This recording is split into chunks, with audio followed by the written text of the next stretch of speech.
coopération franco-italienne. On sait que c'est des pays qui en ce moment, les gouvernements ne s'entendent pas forcément très bien, qu'il y a des tensions.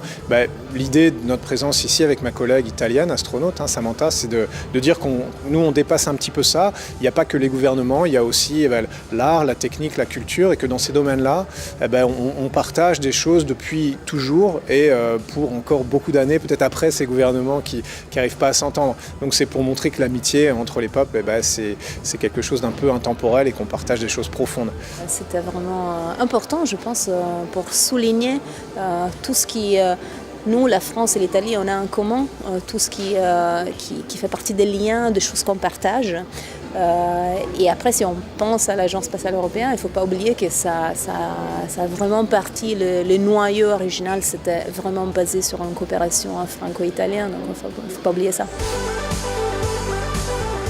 L'Europe, c'est compliqué à saisir parce que c'est beaucoup de choses. C'est des régulations, un cadre, mais c'est aussi des expériences concrètes dans la vie de tous les jours.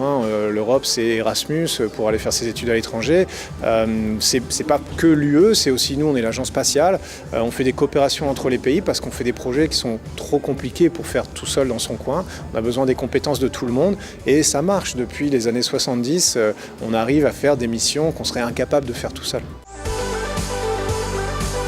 Leonardo, c'est une figure tellement immense qu'on peut toujours en traire inspiration. Et en fait, on est parti un peu du rêve de voler.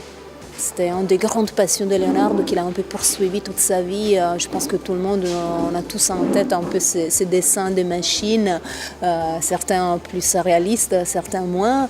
Le côté créatif, machine volante, ça me parle. Et puis, en tant qu'ensuite pilote et astronaute, de pouvoir réaliser ce rêve-là, c'est génial. C'est de passer de la feuille de dessin à la réalité. J'ai beaucoup de chance de pouvoir faire ça. Mais je pense que lui, ça l'a obsédé pendant toute sa vie. Mais peut-être s'il était vivant aujourd'hui, peut-être qu'il serait astronaute européen, il irait dans l'espace.